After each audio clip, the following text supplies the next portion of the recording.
The house you see behind me is recognizable by many as the home where the 4 University of Idaho students were murdered. Delta is especially seeing the effects of the CrowdStrike crash, with these blue error screens appearing on most kiosks. Medical technicians from Sacred Heart are picketing for the first full day of their 8-day strike. We are on Geiger Boulevard, heading back onto I-90. Let's give you a better picture of the roads here. As you can see, we've got some flurries. This morning, we've seen several officers in and out of that home just in the last few minutes. And we have a cold front coming through that will bring some breezy conditions and even the potential for some rain showers. Things look very different here at Avista Stadium. Crews are already hard at work for the stadium's largest renovation project to date. A 67-year-old man is unfortunately dead as a result of this rollover crash. If you look in the field there behind me, you can actually see where that car landed. If a book is deemed harmful to minors, it will be pulled off of the main floor and brought into a section like this that says permission slip required. We have an advisory in place. This is for our northernmost counties and into the Idaho Panhandle. Friday was the last day of early voting here, and the line was wrapped around the building, even in the rain and in the cold. Koberger's defense is challenging the death penalty, saying it's a potentially cruel and unusual punishment. You could see that aircraft moving in, protecting this area. As we said, 14 aircraft are working on this fire.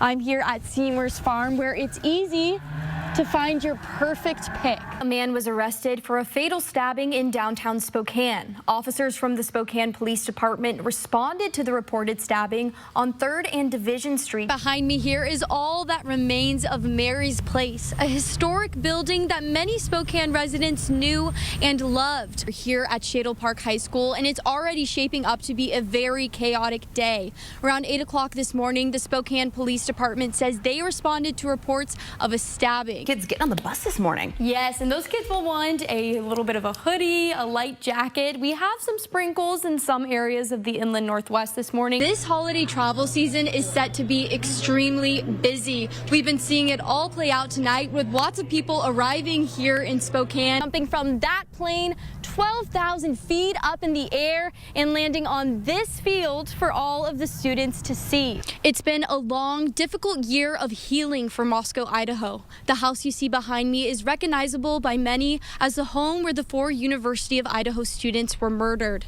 1 year later, the community is remembering these 4 victims and acknowledging how this altered the town forever. Driving through the town of Moscow, many things appear the same, but the people are forever changed. Today, small traces of the 4 students remain. The restaurant where Maddie Mogen and Xana Cornodal worked has a memorial dedicated to the students. University of Idaho junior Lane Harlan says the feelings of fear that were present a year ago have subsided. And I feel now the community has moved forward past that quite a bit, and you're going to see a lot more people walking around and just being more comfortable in the small community of Moscow that has always been historically extremely safe. Tonight's vigil is an important step in the healing process, but not the end. As we continue on over the years, it's going to continue all the way up until we finally have the trial and find out what happens during that period. So it's still going to be a really long process. And Blaker says as the community continues to heal, it's important to remember the 4 lives that were lost and keep their legacies alive. all we want to do is ask people to remember those 4 students, because that's what all of us are trying to do, is remember their lives and how their lives were taken, but remember them more importantly. Reporting in Moscow, Allison Martinez, 4 News Now. Welcome to Wall Street Diner, where the coffee is hot and the eggs are sunny side up, or the omelet or the scramble. A North Spokane staple since 1940, the family diner thrives with a loyal staff of 6 and dedicated regulars. We have people we see every day, every week, every month. Every small business has its ups and downs, but manager Jessica Patchen says hers is feeling the strain. An egg shortage from bird flu is making business I've never seen anything like this. hard to crack. Prices in the last 2 months have gone up 300 to 400%. So we're paying 4 times as much for an egg as we normally would. Patchen says eggs were already the business's biggest expense. Costs first spiked when Washington's cage-free egg law took effect last year. Now, with bird flu driving prices even higher, Wall Street Diner is scrambling to keep up.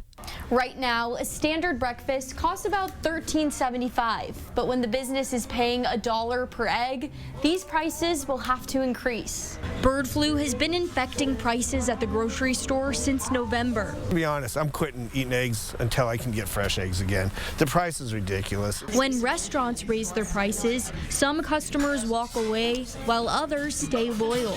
Dawn Simpson has been eating omelets on Wall Street for decades and says that won't change anytime soon. But like mom and pop places like this, yeah. If they got to pay the extra, we should pay the extra. Just support local as much as you can.